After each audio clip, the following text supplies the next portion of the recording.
It's a Telecaster. That's how I know it's on.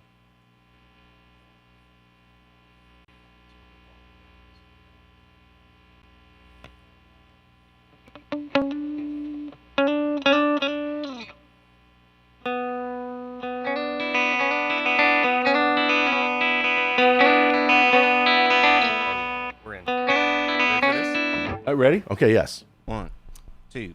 Oh, 1, 2.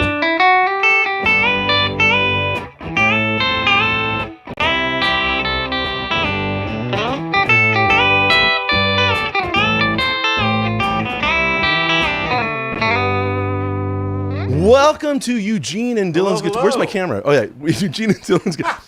Take 2 weeks off. All my technique is shot. You understand? Oh, man. Welcome to the show, Eugene and Dylan's Guitar Show. I'm Eugene Edwards right here.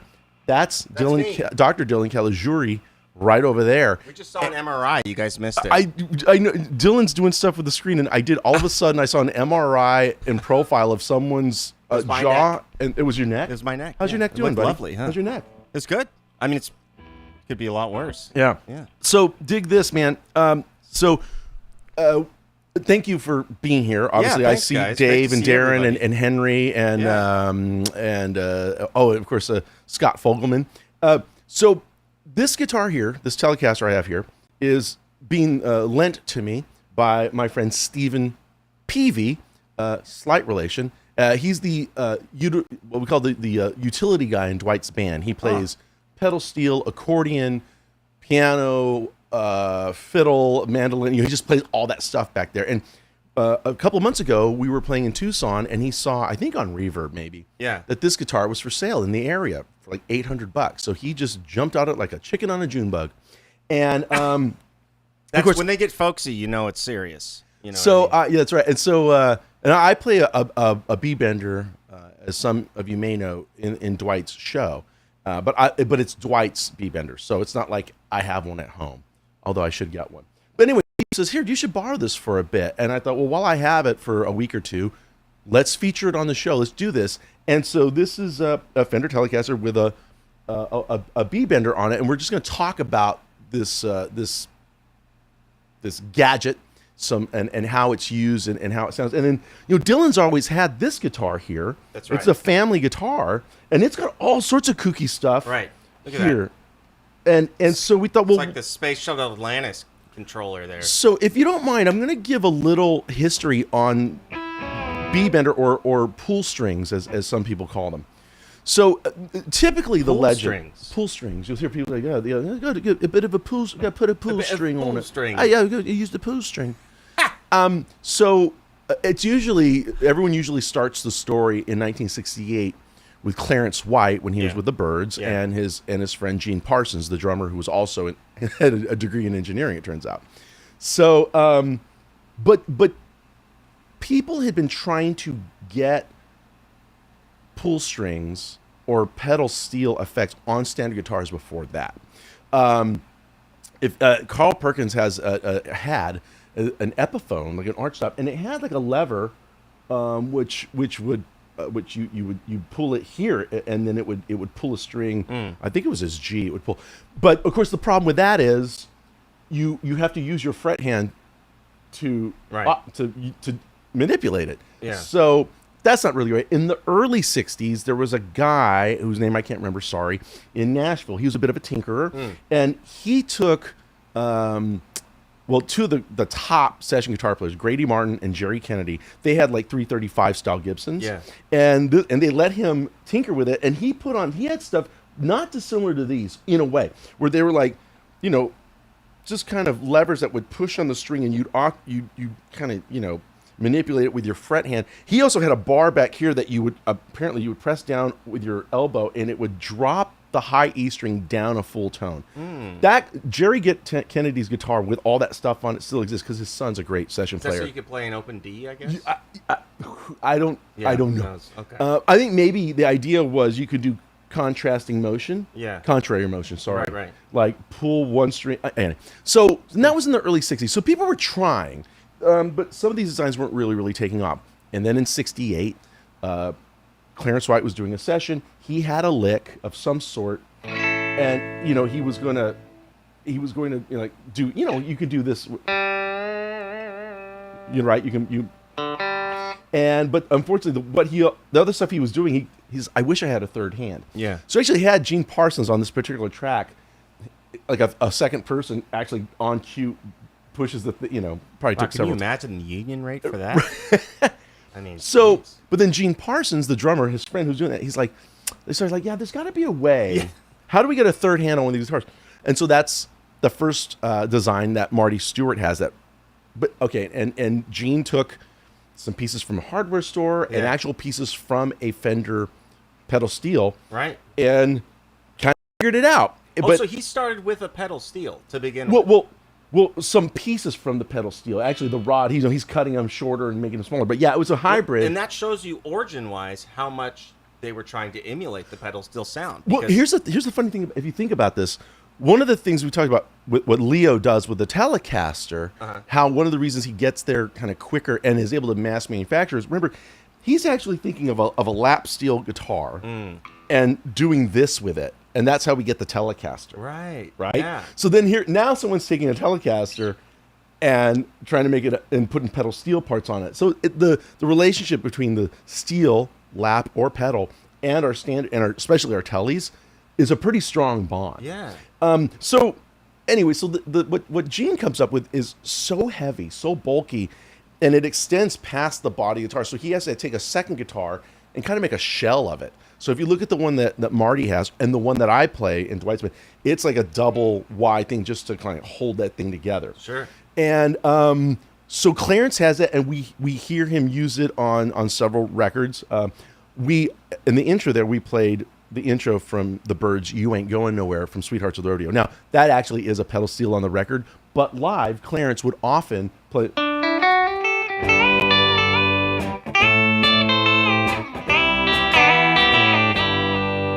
So, on and on. Then a guy named Dave Evans. So this is the part that most people don't go into. There's another guy named Dave Evans around here, and he was friends with Gene and Clarence. Is And this here in L.A.? Yeah, it's all happening wow. here in Southern California. And he says, and they're talking like, there's got to be a way for this not to be so bulky. Sure. And so Dave Evans comes up with basically what I have here and what most people see. And Jimmy Page has it, a lot. Ricky Skaggs, Brad Paisley has it, where we just kind of see a normal looking Telecaster usually has an extra little thing over here, and it fits inside one body, and it's no fuss, no muss. Yeah. So Gene Parsons let Dave develop that under his patent, and then they kind of, it was just all fine. And then Gene, in the mid-'70s, starts making them again. Sure. This design. Yeah. And fortunately, here we've got a clear back on this one, so I don't. Yeah, that's hopefully- really rare. So I think they can there's see it just a pretty play- well, yeah. probably. So you can see pretty much the parts, what's going on here. And if you see me when I pull on the strap lock, hopefully you can. Well, nope, that's not going to work because anyway. Are you getting some glare there? There you go. Oh, You I can see it. You can see the arm moving. Yeah. Okay. Now these typically have two adjustments. One adjustment's usually here, where you set how wide of a pull you want. Now, Sure. this is set for going up a whole step. So if I play an open B string and I pull on the strap lock, you're going to hear it go up to a C sharp. There's an actual stop that you adjust. Now, Right. some people, if you want just a half step. Yeah. Some have a throw that you can go like a step and a half. That's not too common. Usually a whole step is what we normally set it. Then another setting here is where you actually set the tension for it. So how hard do you have to pull? Right. Like that makes a lot difference because if you're playing all night long and you're standing, you probably want the tension tight enough to where if you could just let the guitar hang free, Yeah. it's not going to pull the string sharp. Right. Right. So that's usually the adjustments have. By the way, in the 70s, what Dave Evans, and Gene were really doing, they would just sell you the body with this in it already, and you were responsible for getting pickups and neck and They stuff. weren't affiliated with Fender at all. They were not originally, but then they did sell it to Fender. And that was Fender, CBS Fender? And yes, so CBS, yes, exactly. So it was they essentially licensed it, is what it was. Right, yeah. So any hoozles. So let's talk licks, though. Yeah. Oh wait, before we jump, do we have questions? Everyone's just saying hi, right? Okay. Yeah, good. I think they're just getting acquainted. They probably acquainted. thought we disappeared. So Oh yeah, I'm sorry. So we have a light schedule this summer. Oh, I won't be here next week either. I have a schedule thing. Guess what happened? What? I got a call from the mothership. Uh, I'm going out to Corona to film something for Fender. oh, really? Yeah. So, Good. but it's on a Wednesday, so we won't be that's able to. great. No, yeah, I'm excited. That's really cool. Yeah. In fact, a road worn Ventura is going to be dropped off at my For you place to become tonight. acquainted. For me, so I can spend some time. That's great, dude. So no, let's talk about what the gadgets on your guitar though. Okay, so this is what's called a hip shot V-bender, which comes along much later than the Parsons White. I believe this is an 80s era device. Yeah. And so if you're looking at this, you can see Look at there's this. You got there's a protuberance. yeah. And so this is the lever arm, right? This is the lever itself. And you would kind of just. So then- you'd use your hip, your body. You kind of. And it's a hip shot. And they, I think hip shot might be their most famous for their tuners right now, actually. No kidding. And their hardware outside of the V-bender. But See, so now what Dylan's doing has nothing to do with his strap lock, like mine, like no, this one, right? No, it's a total hip thing. So yeah, when you're yeah. standing up, it's actually kind of hard to do it. Believe it or not, it doesn't really. Well, this isn't natural for me either, but that's fortunately. It's way easier to play that. Yeah. standing up. When that's why it's at this angle here, Yeah, so I yeah. can pull it. But like, so here's the upside to these, right? So the downside, I would say, there's not a ton other than you have to install it in the guitar. You don't have to route your guitar, but you do have to put two, holes in your guitar back here. And then you have to, do the same basic concept of what's going on here. This one has a drop D button on it, so That's another thing. You preset it, and so you just do that, and boom, now your E string drops down. And they all have like these little thumbnail screws, Right. that allow you to change. So let's say I did want it to be a half step only, right, on the B bender.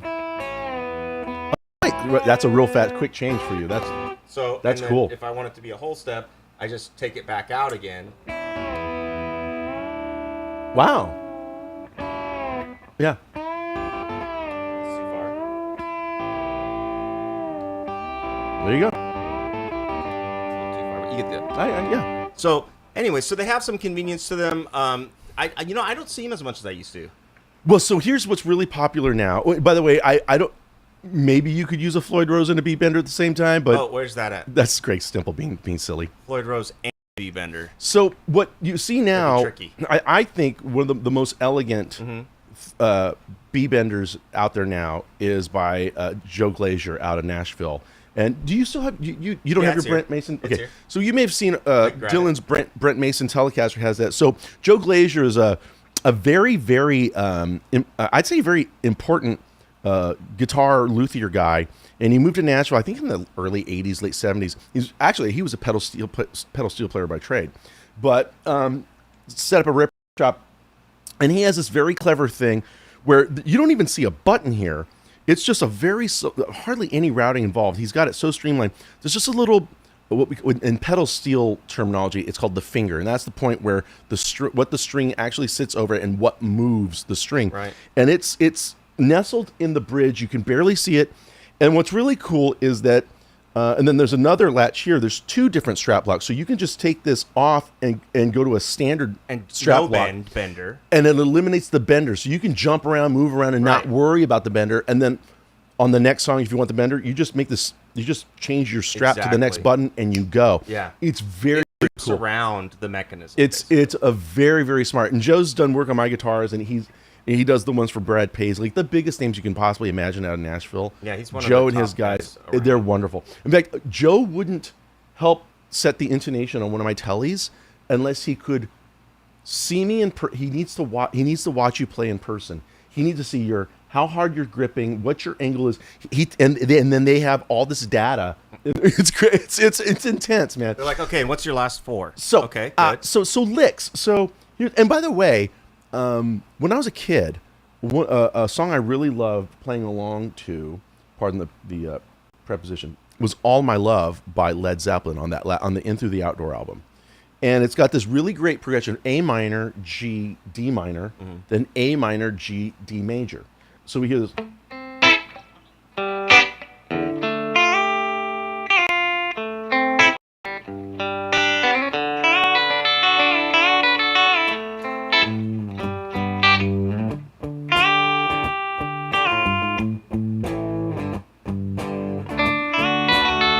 then C major, A minor. I can't remember the changes now. But I didn't know there was a B bender on the guy's guitar, so I learned. And it doesn't. I mean, I couldn't figure out how to. But in the solo, I especially because at the end of.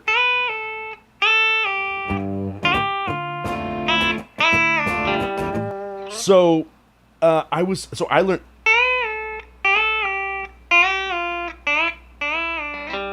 I learned these really clean bends, very controlled bends. It was good for me that I didn't know that he had a B bender because it Right. really, really helped me out. Mechanized bending. A mechanized, yes. So, but you know, and of course, famously, you know, Bernie Leadon, the first lead guitar player in the Eagles, he got the Dave Evans version. So by 1972, he has one, and we hear it pretty much on Peaceful Easy Feeling. You'll hear it's funny because Peaceful Easy Feeling also does have pedal steel, but Bernie's also using a beam bender, and there's a.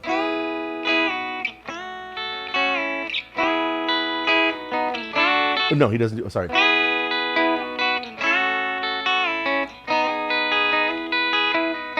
And then. It's probably good.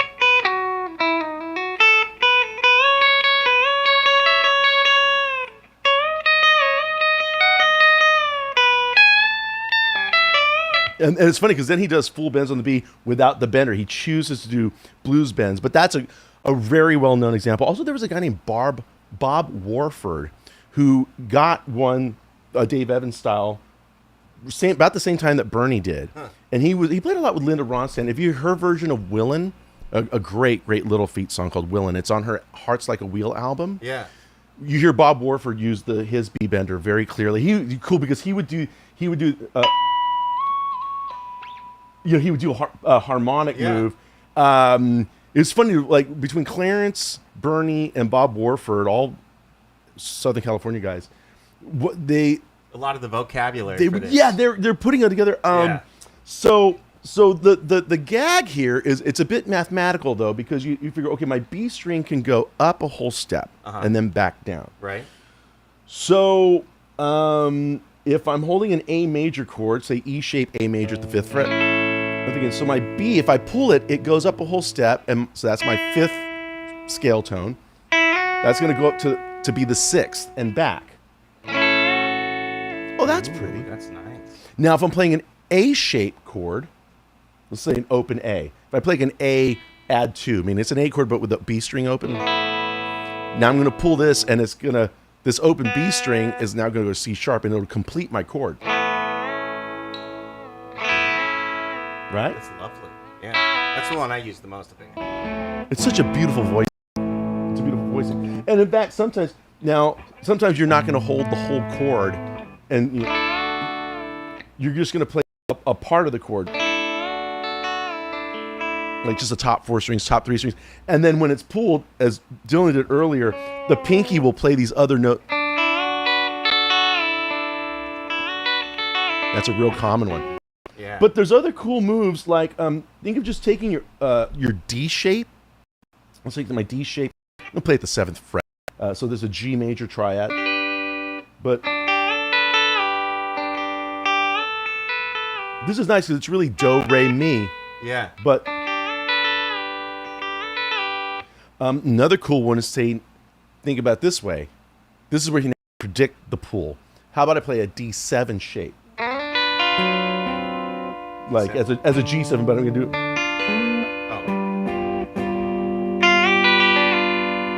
Right, so because I can pull now my index finger is playing the flat 7, but when I pull, it's gonna go up to my root note. Or pre-bend, like pre-bend with your hand. So this time now, yes, I'm gonna have it pre-pulled. So we're gonna hear G major triad, and then my one note's going to drop down to the dominant 7. So that's a...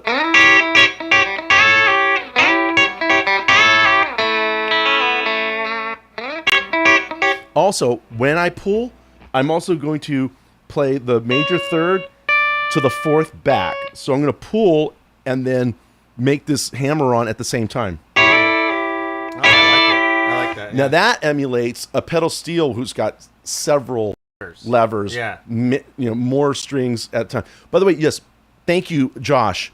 Marty Stewart owns Clarence White's original. Yeah. In fact, Marty, the story, there's a really long clip on YouTube where Marty tells the whole story. So I'll tell it to you briefly, though. Unfortunately, Clarence White died in the mid-'70s in a motorcycle accident. And guitar players, lay off the motorcycles, huh? I know. The helicopters, the In fact, actually, motorcycles. maybe we have learned a lesson, because I don't remember the last guitar player who's died in a motorcycle accident since Dwayne and Clarence. I can't think of any. Yeah. We can't So anyway, Somebody in Leonard Skinner, maybe? I can't. so Marty in 77 or 78, and so Marty Stewart's not Marty Stewart quite yet. He's just a kid picking around, but he found out that Clarence's widow was thinking of selling the guitar. Wow. So Marty went to her house, and honestly, the way he tells the story, I think she didn't even want to put a price. She's just like, whatever you want to give me for She it. just wanted it out. And so unfortunately, Marty's mom worked at a bank. And so, Mom, I need a loan really bad. Wow. So Marty's had that guitar. Think of how long Marty's had. In a few years, we're coming up, he's had it like 45 years, this guitar. So much longer than Clarence ever had it. It was 78 or 76? When he bought it. 77 or 78, somewhere right. Again, Wow. watch the interview, Marty. Now, I don't want to get into the nuances because there's other gadgets on the Clarence guitar beyond just the B-bender. Well, but wait, before. Yeah. So, a couple things. I think one of the questions people have always had is for example, what Greg was saying, if you could just use a whammy bar, why do I need this? And it's the character of the bend. Because That's it's a great mechanized point. And sounds like a pedal steel in the way that it bends. That's a great point. And it also, because you can do the bending without using any of your fingers, it frees up your fingers to do other things during and after the bend. Yes, and also don't forget, I'm just manipulating 1 out of 6 strings. Right. A Floyd Rose, any sort of, it should be called a vibrato bar, but any of the tremolo bars, everything. Well, and one other thing, and I promise I'll shut up. But No, please. The note that most often gets bent to is the 6th of the scale degree, because Great point. Guess what a pedal steel is generally playing. Right. The pedal steels are generally tuned to, the first lap steels especially were tuned to an open 6 chord, Right. usually an E6 or a C6. Like a slack key, like a Hawaiian slack key. Hawaiian music had everything to do with it in the early part of the century. Right. And then that starts to influence country western music. Like the legacy of that sound. It gets there. Stays ingrained. So that 6th was, usually a lap steel would be tuned to an open, that. Right. And that was just the voicing we had. And then the pedal steels would be tuned to that same thing, but then you would, when you stepped on the pedal, it would pull some of these notes up. So And you'd would hear get that sound. The 2 goes to the 3, the 6, you can, all this sort of stuff. So, And that's when you have a 5th string root. If you have a 6th string root, then you end up having the 6th as the note that's being played. once you kind of understand the math, you just predict the B string is going to go this way. Right. Wait, what? Dylan talks a lot. I think it would. Yeah. No, I hear you, Eric. What? What's he saying? Is he saying something? No, Eric's not being nasty, is he? No, he's being lovely. Oh, okay. Yeah. As always. Eric's my guy. I would say Eric's awesome. So, I want to, but we hear a beat bender in other places. There's I think the Unforgiven by Metallica. Hetfield actually has a Telecaster, probably has a couple, with a beat bender on it, and there's. But it's got a lot of delay. It's got a lot of chorus and reverb on it, so you kind of don't notice that there's like a beat bender on a Metallica tune. Did anybody know that was in the Metallica Unforgiven? Because I didn't know that was in there. Because then he does like an A augmented.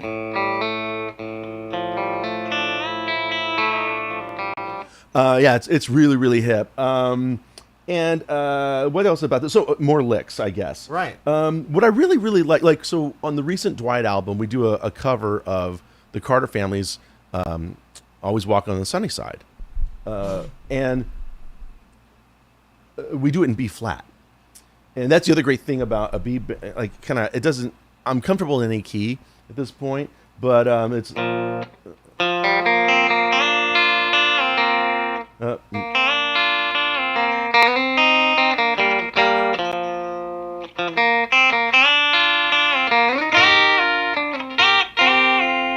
yeah.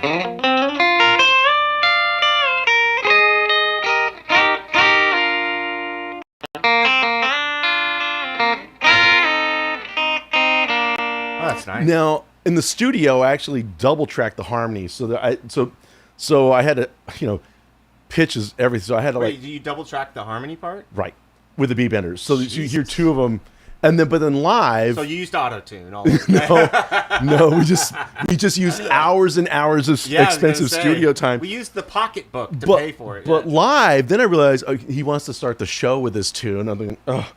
So I had to figure. So you see me using my fingers in tandem with the pool. Yeah. Because I'm imitating my own part. Because I don't have a third hand. But anyway, but it was really good for me to sit down and work this stuff out. Yeah. Because. Yeah, it's just. The B-bender does make you work things out, actually, because it's really good. And also, anytime you have to take a single lick that maybe you would fly over kind of quickly and not pay attention to, with the B-bender, you actually have to. It's just you have to put focus on it. It's a totally new angle. Can you slide it over so I can read the whole questions, Dylan? I'm sorry. I just want to address anything in case anyone has. No idea the Metallica thing.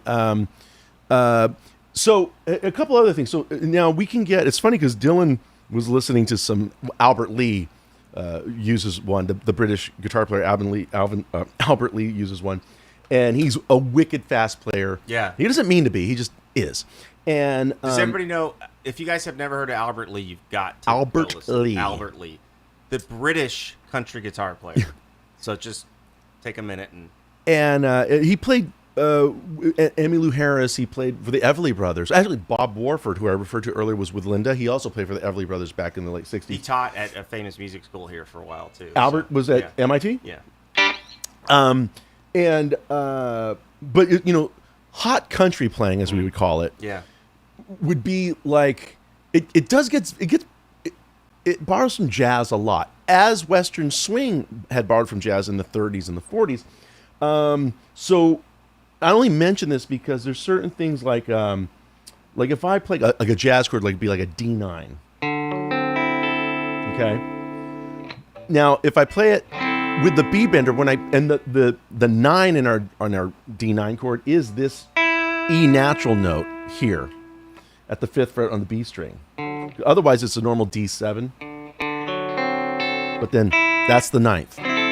Now, if I pull that 9th or this E natural is going to go up to F sharp, and so my D9 becomes a normal D7.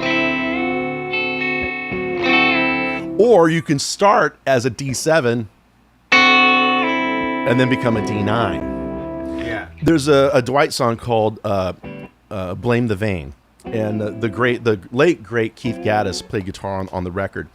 And Dwight's original lick actually involves it. It's a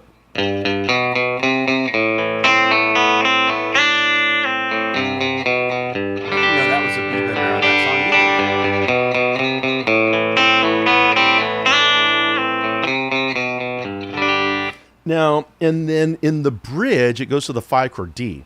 And you hear anything that you want, just a game.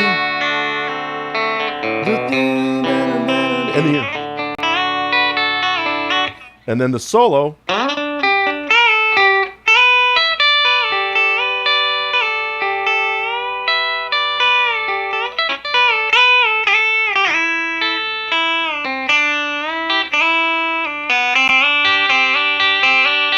That sort of stuff. Now, that's a cool thing that Gaddis did. He slid down, and then the second he reached his target note, he pulls on the thing. So it's got a real yo-yo feel to it. That sort of thing. Yeah. I'm afraid I'm going to hit you. No, it's a violent thing that's happening. Well, yeah, it is. Wait. No B-bender guitars have been attacked, actually, while playing ever. because it's just They're just do it, and there's nothing menacing. and there's nothing more dangerous than a wounded B bender guitar. Oh my god, that's when you're. Can you imagine? Oh yes, thank you, Greg. That's very kind. So the B bender worked as a third hand, but then you needed a B bender. Yes, exactly. Yeah, leave it to Dwight. I've already got a B bender, so well, let's just make this a little more involved. But that's the fun of it, you know. Well, now I mean, so modern hip shot B benders, and I don't know how popular this is anymore, but especially during like the height of the Brent Mason period, and all the people that were like, "Hey, I want to play like Brent Mason," Sure. and why the heck wouldn't? Well, you, by the way, you had to because Brent Mason played on the studio version of everything. Of all songs, so you were going to have of to do all recorded songs. Yeah, anyways, like whether Houston it's songs, whether it's "Good Time" by Alan Jackson or "Neon Moon" by Brooks and Dunn, or on and on. And outside of country too. He was it's getting true. all over the place. But they started adding G levers. So Hip Shot made a one with the G levers. So Right. you'd be playing a chord, and they would tap this. I mean, it started to get really kind of radical. The guys in the Helicasters, yes, they're all facile with B benders and levers. Yeah. But who of the I mean maybe Jorgensen is the one who uses the bender the most out of those three. I like the way they play B benders though, because it's not. Oh yeah. So because here's what I'll say about B benders. Please. Okay. There can be a part of country guitar playing that gets clever. Oh sure. And clever's cool, but one of the reasons, like when Eugene was just doing this, that it sounds so good is because it's not actually clever. It's just sort of like fundamental. nuts and bolts guitar. It's more playing. fundamental. And so it's really, you can high convict play that stuff, right? Mm-hmm. And we got to a point where things started getting clever and almost pedantic, maybe. Like Sure. it started to get just out of control. It got out of control. Now, like here's another fundamental, I guess, like a fundamental pedal steel move. And this is kind of the more, I don't know if we call it advanced, but I was doing a pre-bend. Let's say I'm on an A major chord. So I'm coming down from this, making a sixth and my root note to a fifth and root note. A pedal steel has the advantage of you could slide up on one string or you could actually move down with your slide on one string, but pull another string up. You get these contrary motion. Yeah. So here you can do that here. Yeah. In that case, I'm releasing the B from there, but I'm also, with my finger, I'm bending from fourth up. I should have done that higher on the neck. It's a lot easier. That's a real common pedal steel trick. And again, if you really think ahead on these instruments, you can kind of get these. And you know why it wouldn't work to do with this a Floyd, now that I think about it, Greg, is because every time you use the bender, it would put the guitar out of tune. Because if you had a floating bridge on your guitar, it would put the guitar out of tune. I mean, honestly, generally with a floating bridge, I struggle with some of my strats. If I just do like one, just that will it'll sound out of tune. Because bending the G makes everything else everything move flat. And so this is why a lot of country players, if you're playing a strat, they just go hardtail. Yeah. So they can do telly moves. So they put so many springs on it that like it won't move no matter what they do. Block it.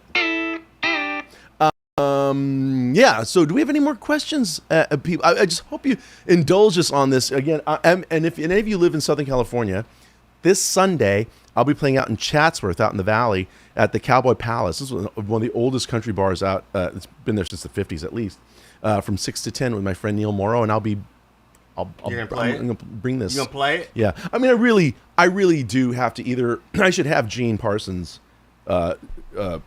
set up one of my Telecasters with his while Gene's still alive and still doing it. Can I give you guys a tip on if you do decide to play B-Bender, even with Eugene's one right here?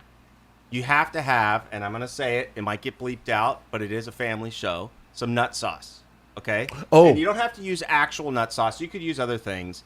Graphite's not going to work.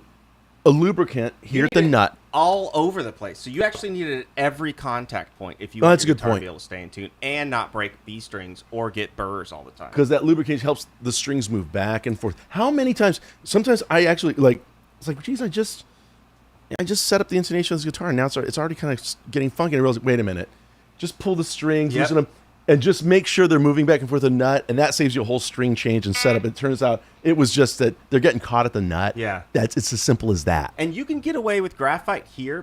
The truth about nut sauce is, right, if you use it all over the place, it actually will deaden the string a little bit and the resonance, because adding sauce onto your string screws up its circular motion. So you want to try to get away with graphite when you can. Or at least that's my take. Right. But you can get away with graphite here. You do have to apply it every time you change strings, though. But at these other points, you got metal on metal over here. Right. So in this one, like this, I don't know if you can see in the shot, but this is the pulley here, and I'm looking at it close, and as I pull on this, it's actually just kind of rotating back just a little bit and goes like back. It's a coiled spring. It's a coiled spring. Yeah. Well, this is really just if you look at it, it's really just a pull lever spring sort of thing.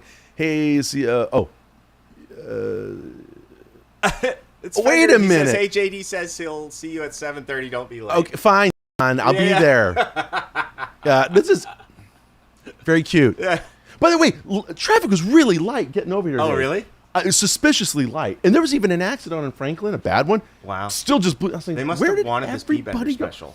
Everyone was excited about the B-Bender The special. people want the Bender. Yeah. You know? Oh, look. Fender just took out disappearing John. ink. They just took.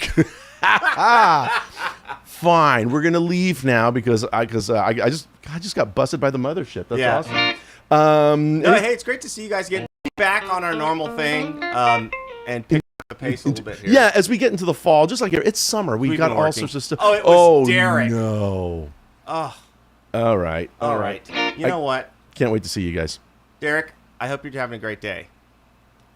Because the tsunami. Could that be? Tsunami. Are we affected by the tsunami? No, they already called it off. Oh, they did? The waves didn't do anything. Yeah, we're fine. What about up north or anywhere?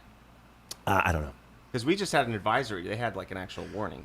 I found a friend of mine who lives in Montana this morning. She sends a note saying, a little concerned about you. And there's a screenshot of like a news thing about the tsunami. And there's a warning. And I'm just like, I haven't had my coffee yet. But then, no, it was last night. Last night she sent the, and I don't. So in that case, I hadn't had a martini yet. Yeah. And then we just realized scientifically the only explanation is Godzilla. Oh, wow. Yeah. Yes. Sorry, Jim K. Well, you can rewatch this. It was all sorts of fun stuff. Oh, Bruce Richard. I have the Brent Mason Telecaster, and amazingly, it stays in tune. It So, really yes, does. it does, Bruce. It does. Yes, it does. They actually don't go crazy out of tune as much as you would think, but I get No. they fine tune this. Can we mention one other Glazier's thing? stays in It's tune very well. You have a new guitar, Yeah. relatively new. You got to give that thing 10 years to start getting burrs and stuff in it. So 'Cause it is steel. I mean, it's steel parts. It's metal parts, and so things are gonna. John wants his windows back. Oh, Okay. you know what? We should have never. Fender guys, we were doing this. We had these are Oh, you different know what? windows, you guys. We want our show back. that was an actual quid pro quo. I do deals. You get the windows, I get the shows. Eh? Yeah. All right, we're gonna get out of here. I'll take you out on the same one though. Oh, okay, yeah. We're gonna go out on the birds. You're doing Bob Dylan's. You're not going. You won't go nowhere. Oh, and Rex is so clean. Rex has Rex got had a bath today, he guys, smells so. great here. All right. Oh, All right. So give us a B for Bender on the way. Yeah, we're going out on a not a G, but a big B. Everybody, please. And do me a favor, you guys. Everybody like the show if you would, and subscribe because we're gonna pick up the pace. We're gonna do a better job, and we have stuff planned for y'all. Yeah, We have stuff planned for y'all. Okay, So, B. Give us a B for B Bender. Here we go. 1,